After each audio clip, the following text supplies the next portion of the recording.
Hi everybody. So I'm back again. Today it was my radiation day 7. It is November 7th. So 7 and 7 coincide कर रहे हैं. तो आज का radiation मुझे आपसे डिस्कस करना था. सो बिल्कुल नॉर्मल रहा आज सब कुछ. तो बहुत जल्दी जल्दी भी हो गया था सब कुछ.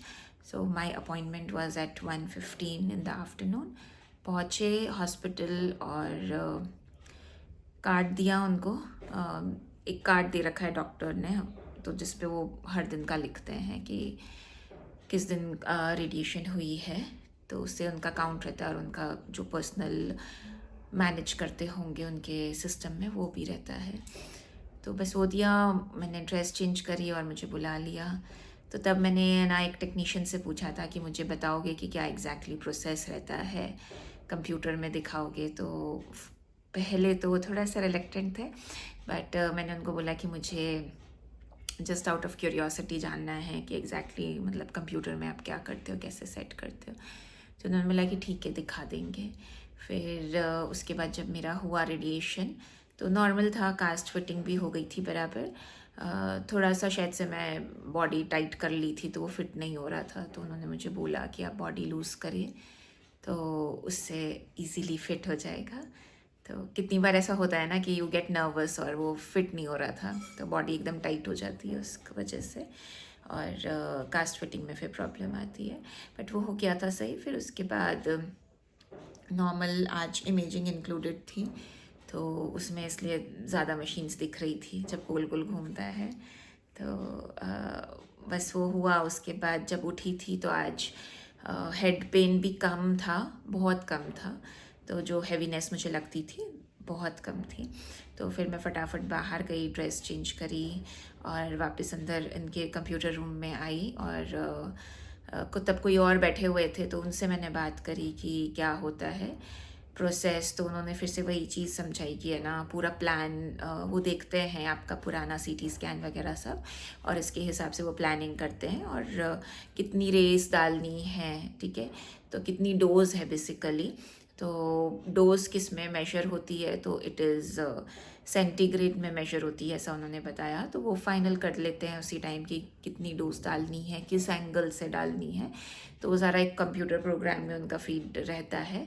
और जब भी जो पेशेंट जाता है तो उसका नाम ढूंढ के निकाल लेते हैं और वो प्रोग्राम चला लेते हैं. तो जो इसके अंदर इम्पॉर्टेंट होता है, जिस टेबल पे आप सो रहे होते हैं तो वो बिल्कुल अलाइंड होना चाहिए. तो आपका बिल्कुल हेड और पेल्विक मतलब पूरा एरिया ऐसे ना, तो आप जैसे लेटे हुए हो सीधे, तो उसमें इसलिए वो पूरा अरेंज करवाते हैं मुझसे कि आप अपने पैर ऐसे रखो, बॉडी ऐसे, हाथ आपके पीछे, और वो फिर आपको ही मूव करते हैं बिल्कुल इतना 1 सेंटीमीटर 1 मिलीमीटर बिल्कुल ऐसे ऐसे मूव करते हैं ताकि आप बिल्कुल बराबर उसके अंदर आपकी रेस पड़े. तो बस उन्होंने मुझे इतना बताया और बोला कि फिर सब कुछ ऑटोमेटिकली होता है, कुछ करना नहीं रहता है. तो हालांकि मैं कंप्यूटर पे देख नहीं पाई थी, और क्योंकि मुझे लगा कि मैंने उनको बोला कि मैं देख सकती हूँ क्या, तो बट उन्होंने कुछ बोला नहीं. मतलब वो कंप्यूटर के सामने ही खड़े थे तो ऑब्स्ट्रक्ट हो रहा था व्यू, तो दूसरा पेशेंट था अंदर तो मैं देख नहीं पाई थी. और अब लेट्स सी, मैं 1-2 दिन में आई ट्राई फिर से मैं दूसरे डॉक्टर से या टेक्नीशियन से पूछूंगी जिनसे मेरी आज बात हुई थी रेडिएशन रूम में. तो वो अगर मुझे दिखा दे तो फिर मैं आपसे शेयर करूँगी कि एग्जैक्टली क्या करते हैं. और बस उसके बाद घर पे आ गए थे और नॉर्मल डे रहा. सिर्फ आज मुझे थोड़ा सा ज़्यादा तकलीफ़ इधर हो रही थी, थोड़ी स्टिफनेस रह रही है और कपड़े भी टच हो रहे हैं तो थोड़ी सी इरिटेशन हो रही है मुझको. वो एक प्रॉब्लम है. बाकी नौशिया थोड़ा कम है as compare to other days. Body pain जो मेरा चल रहा है कीमो वाला वो मेरा चल ही रहा है. थोड़ा ऑन एंड ऑफ रहता है, बट रहता है 24 आवर्स, बट देन कभी कम कभी ज़्यादा उस तरह से है. ज़्यादा दिक्कत सीढ़ियाँ चढ़ने में आती है तो वो एक है. और कभी आप बैठे हुए और एकदम से उठना होता है तो उसमें थोड़ी दिक्कत आती है. अदरवाइज़ ठीक है. और तो साइड इफ़ेक्ट्स में बस यही था. इसके अलावा मेरा जो पूरा day procedure, sorry not procedure but then day activities क्या क्या रही थी एक्सरसाइजेज में, तो वॉक की थी जो मैं रोज़ करती हूँ, थोड़ी बहुत योगा करती हूँ और मेडिटेशन। तो ये 3 चीज़ें फ़िक्स रहती है कि ये करनी ही करनी है। एंड इसके अलावा फूड एंड फ्लूइड्स तो वो भी एकदम बराबर था। इवन दो प्रोटीन डाइट थोड़ी सी कम करी है मैंने अभी, क्योंकि मुझे लग रहा है कि एक बार नौशिया मेरा कंट्रोल हो जाए तो फिर मैं रीस्टार्ट कर दूँगी उसको वापस से। तो आज कंपैरेटिवली कम था और प्रोटीन भी नहीं लिया था, तो मे बी वो थोड़ा फ़र्क पड़ रहा होगा। और अदरवाइज़ ऐसे ठीक था, फ्लूइड्स भी बराबर लिए और फूड भी ठीक था। एंड देन फाइनली आता है like my emotions through out the day. आज बहुत न्यूट्रल थी, ऐसा कुछ ना बुरा लग रहा था ना अच्छा लग रहा था। रेडिएशन के दौरान सब ठीक ही था, मतलब ठीक है, एक प्रोसेस है, आओ करवाओ और जाओ काइंड ऑफ, बस उस तरह से था। तो overall it was a good day.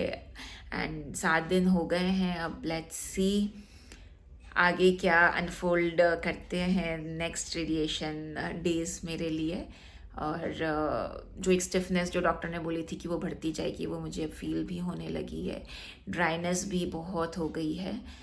तो हालांकि अभी मुझे कुछ लगाना नहीं है उस पर, वो मुझे साफ मना बोल रखा है कि आप कुछ भी ऑइंटमेंट ऑयल वगैरह कुछ भी नहीं यूज़ करोगे, सोप भी नहीं, अगर करना है तो बहुत ही डाइल्यूट करके और फिर यूज़ करो। Although I am avoiding soap because अभी क्या विंटर स्टार्ट हो गई है और आप थोड़ा सा सोप यूज़ करते हो एंड इट बिकम्स ड्राई, तो इट्स बेटर कि बिल्कुल भी यूज़ ना करो। और बस तो ये इस हिसाब से बिल्कुल चल रहा है, मतलब अब बढ़ती जा रही है स्टिफनेस और थोड़ी सी पिंचिंग पेन जो रहता है ना, एकदम से कुछ कुछ पिंच होता है, ऐसा अंदर से फील होता है, तो वो चल रहा है। बट देन इसके अलावा सब ठीक है। So that's it for today guys, I will see you soon again tomorrow, and तब तक के लिए बाय बाय, सी यू।